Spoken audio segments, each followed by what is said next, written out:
مفتی صاحب، یہ سعودیہ سے بھائی عبد الماجد انہوں نے سوال کیا ہے، ایک شخص فوت ہوا، اس کی ایک بیوی، ایک بیٹی اور دو بھائی اور دو بہنیں ہیں، وراثت کیسے تقسیم ہوگی؟ وضاحت فرمائیں۔ قرآن مجید فرقان حمید سورہ النساء آیت 11 سے آگے تک جو یہ پورا رکوع ہے، اس میں وراثت کے احکام اللہ احکم الحاکمین نے بیان کیے ہیں۔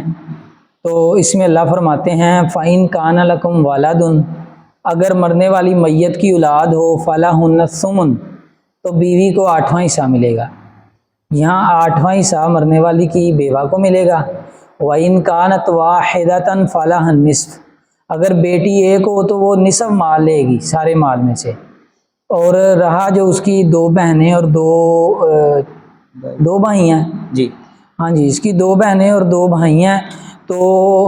یوصیکم اللہ فی اولادکم للذکر مثل حظ الانثیین، یہاں پہ بطور اسبہ بھائی کے ساتھ بہنیں بھی آئیں گی، تو ڈبل ڈبل حصہ بھائیوں کو دیا جائے گا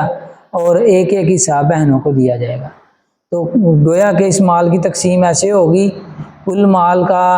جو ہے وہ 24 سے مسئلہ بنایا جائے گا، اور اس کو 3 کے ساتھ جب ضرب دیں گے نا کل مال کو، مثلا کروڑ روپیہ ہے، 3 کے ساتھ ضرب دیں گے، جو جواب آئے گا یہ بیوی کا حصہ ہوگا،